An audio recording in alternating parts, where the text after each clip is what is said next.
Halo Kladizen, lagi rame banget nih dengan berita situs web hingga sosial media yang disusupi hacker. Hal ini bukan hal baru lagi yang kita dengar kan? Nah, jadi kenapa sih situs web bisa dihack? Permasalahan ini akan aku bahas di video kali ini, mulai dari penyebab website mudah dihack dan cara mengamankan website. Yuk, simak video ini sampai akhir ya.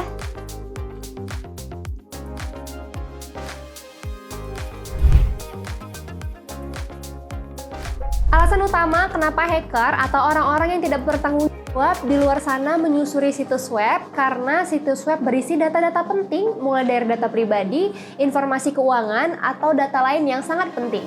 Dan biasanya hacker akan menarget situs web yang besar atau penting. Misalnya situs web organisasi, perusahaan, atau bahkan pemerintah. Lalu ada beberapa nih penyebab situs web mudah disusupi oleh hacker.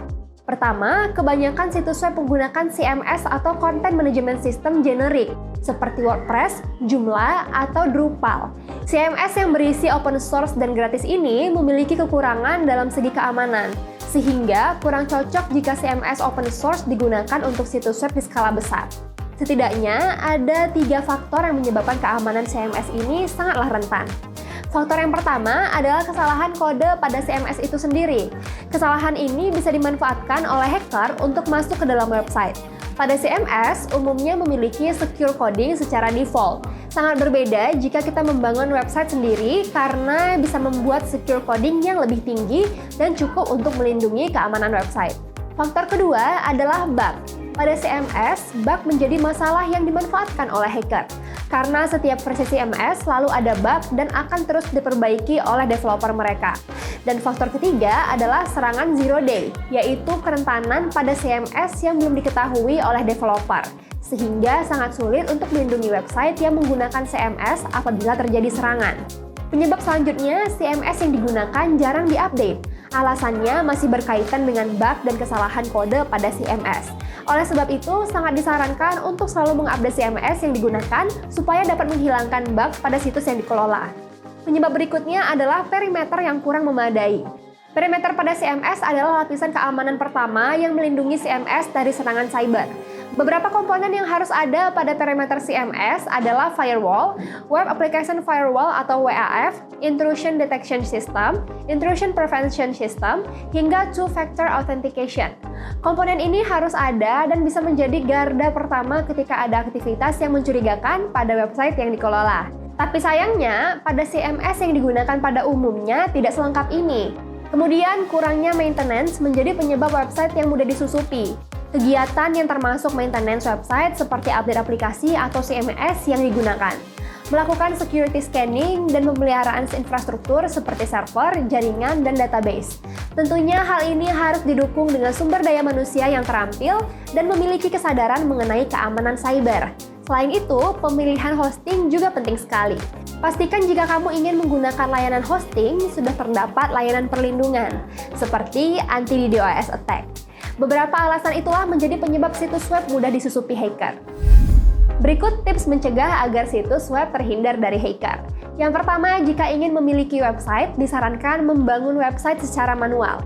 Karena website yang dibangun secara manual menggunakan bahasa pemrograman tertentu dan memiliki secure coding yang lebih aman. Sehingga keamanan website lebih terjaga.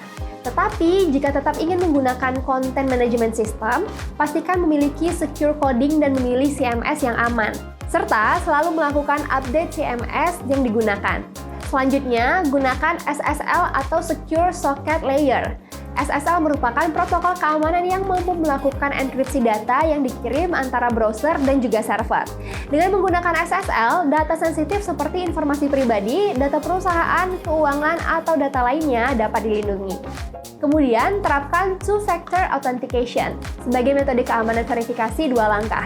Ciri-ciri suatu website menggunakan 2FA ini adalah memasukkan username dan juga password, lalu harus memasukkan kode OTP atau one-time password yang dikirim melalui SMS, email, atau WhatsApp. Selain itu, jangan lupa untuk selalu melakukan backup data secara berkala. Misalnya, setiap seminggu, setiap bulan, bahkan setiap hari. Semakin sering melakukan backup data, semakin aman dan dapat meminimalisir kebocoran dan kehilangan data. Jika kamu memilih menggunakan CMS, jangan lupa melakukan install plugin backup data seperti Updraft Plus pada WordPress. Dan terakhir, pastikan menggunakan layanan hosting yang terpercaya. Memilih cloud hosting adalah pilihan yang tepat karena cloud hosting memiliki fleksibilitas yang tinggi, sangat skalabilitas yang artinya kamu bisa menaikkan atau menurunkan resource kapan saja, lalu keamanannya yang lebih baik karena didukung dengan anti-DDoS atau serangan cyber distributed denial of service. Menjaga keamanan situs web merupakan langkah utama dalam mengantisipasi serangan cyber. Dan untuk mendapatkan keamanan website yang tinggi, kamu bisa memilih cloud hosting yang didukung anti-DDoS attack dari ID Cloud Host. Terima kasih sudah nonton video kali ini hingga selesai. Jika bermanfaat, jangan lupa like dan komen untuk mengetahui informasi lebih lanjut tentang cloud hosting ya Cloudizen. Dan sampai jumpa di video selanjutnya.